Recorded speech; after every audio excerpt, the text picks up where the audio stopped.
Hi, my name is Shirley, and I'm a 31-year-old office worker. A year ago, I married a man named Mason. We met on a blind date, and after dating for a year and a half, he proposed. I had always dreamed of settling down, so even though it felt a bit rushed, I accepted his proposal. But now looking back, I realize I should have been more careful. Soon after our wedding, Mason suddenly decided to change jobs. I was surprised and asked him why he made such a quick decision. He said his previous job didn't let him fully use his skills. What shocked me even more was that he had already quit and would be leaving his job at the end of the month. Luckily, he found a new job quickly, but it paid less than his old one. At first, I wasn't too worried because I was also working. But then Mason started pressuring me to quit my job. I might have considered it if his new salary was enough for both of us, but with his recent job change, his income was lower, and he kept saying it would go up soon without knowing when. Quitting my job under these uncertain financial conditions seemed risky. We needed my income to keep saving money and cover our basic expenses like rent and car payments. It just wasn't practical to rely only on Mason's salary. One evening, Mason handed me divorce papers, trying to scare me. "You know I'm ready for this whenever," he said. I told him to calm down and think about what he was saying, but he just walked away to his room. This argument made me reflect on how quickly things had changed since I met Mason. I told him I wouldn't quit my job until his salary improved. He seemed to accept this at first, but he kept bringing it up again and again. Whenever he asked, "When are you going to quit?" I gave him the same firm answer.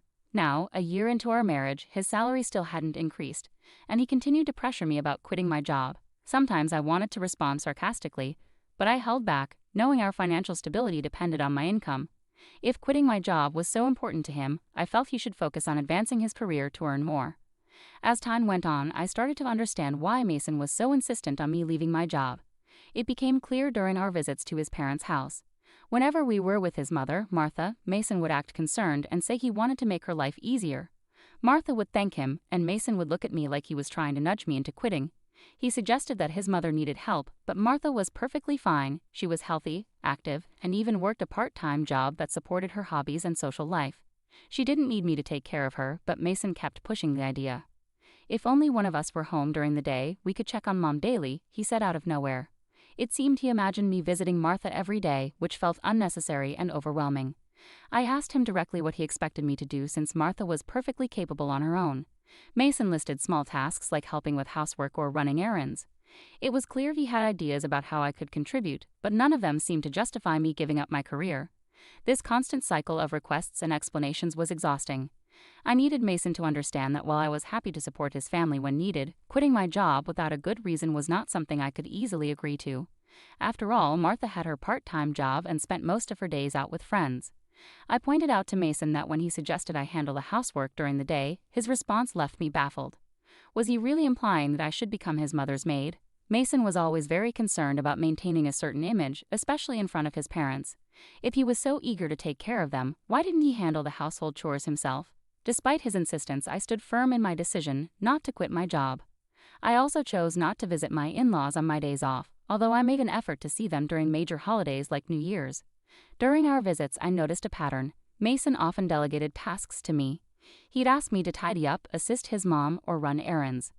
I resisted these requests. When he suggested I go to the store, I would respond, "Don't you know this area better than I do?" His reply was always the same, that it wouldn't look right if he did it himself. I found this reasoning both confusing and manipulative. It seemed like he was more interested in controlling the situation and projecting an image of caring for his family than actually caring for them, or for me. Over time, my view of Mason began to change. It seemed like he was more concerned with appearances than with real affection or respect for me. When I finally confronted him, asking why he didn't help out more or even quit his job to take care of his mother, his reaction spoke volumes. He looked disgusted and uncomfortable, saying, "That's not something I'm supposed to do. I'm giving you these instructions so my mom will think you're a considerate, useful wife. You should realize how kind I'm being to you." His words revealed a lot. He wanted to dump all the hard work on me while making himself look good, as if he was doing something extraordinary. But I'm not his servant, and I don't deserve to be treated with disrespect, especially in front of my in-laws. It became clear to me that Mason's priorities were completely skewed. He cared more about appearances than about having a genuine partnership and supporting each other. If Mason keeps making these unreasonable demands, I won't stay quiet. I'll stand up for myself. Despite many discussions, Mason hasn't changed. He constantly pesters me with the same old question. "Are you going to quit your job?" Every time we visit my in-laws, he continues to boss me around just as he always has. I finally reached my limit. I decided it was crucial to have a serious conversation with him. We need to talk about our future, I said, hoping to steer our conversation in a constructive direction. What are you even trying to say? Mason retorted, clearly annoyed. I'm honestly fed up, I replied. I'm tired of you constantly asking me when I'll quit my job, and I'm exhausted from you pressuring me to take care of Martha. I laid out my concerns to Mason. Why are you fed up with that? You're my wife, and it's your duty to care for your husband's parents, Mason argued. Don't you think that's a huge responsibility to place solely on me? Shouldn't you, as their biological child, be responsible for helping with the housework and taking care of your parents in the first place? I challenged his outdated views. No way, it's the wife's duty to do it. Are you the kind of person who doesn't care about family? Mason accused, clearly upset by my resistance. I'm disappointed to hear you say that, he added. Sensing an opportunity to expose the double standard, I asked, then let me ask you this. How have you been taking care of my parents? If I asked you to care for my parents, would you do it? Mason looked at me blankly, unable to see the parallel. What are you saying? Why should a husband take care of his wife's parents? So does that mean you won't take care of my parents now or ever? I pressed, trying to highlight his inconsistency. Husband's parents and wife's parents are completely different, Mason replied, missing the point. What difference does that make? I don't get it, I said, feeling frustrated. I didn't realize you were so clueless. It's like talking to my old boss, I continued, dismayed by his lack of understanding. What are you saying? Mason asked, confused. I'm saying that both sets of parents should be important, and we should take care of each other's families, I replied, emphasizing the importance of mutual support and equality in our responsibilities. So you only prioritize your own family by blood? I'm so disappointed in you, I exclaimed. I won't be visiting your parents anymore. Why would you do that? Enough is enough. I'm the one who wants you to stop this nonsense, I retorted. No way. How dare you talk back like that? My mom is right. Mason shot back, his temper flaring. Mom was talking about you. She said you're a badly behaved wife. That's why she gave me this. Mason pulled out a piece of paper from his bag. It was divorce papers. What? You already had divorce papers ready? I was shocked, but Mason seemed oddly proud. See? I scared you, didn't I? I'm prepared for this anytime, so think about what you just said, Mason declared smugly before storming off to his room. Unbelievable. Why is Mason so selfish? That look of triumph on his face, it's clear the divorce papers are just a threat to make me obey him. The fact that Martha was involved made me even more suspicious.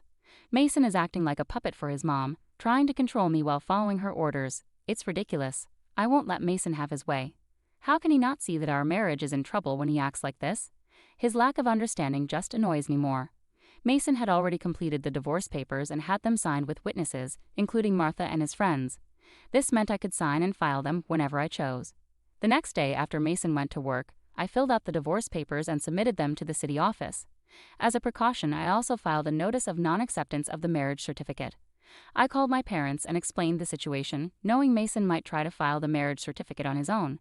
When my parents learned that I had prepared the divorce papers, they were initially shocked but fully supported my decision. Outraged by Mason's behavior, they immediately offered to help me move my belongings. Taking leave from work, I had my parents come over, and we relocated all my things to their house while Mason was away. I decided to stay with my parents for a while. It was the first time in a long time that I felt truly comfortable and at ease in their home. Reflecting on my marriage, it became clear that Mason never contributed his fair share to our household chores. I was the one cooking dinner after long work days and handling all the cleaning and laundry on my days off. On top of that, he expected me to also care for his parents, which was just not feasible. That evening, Mason called me, probably just back from work.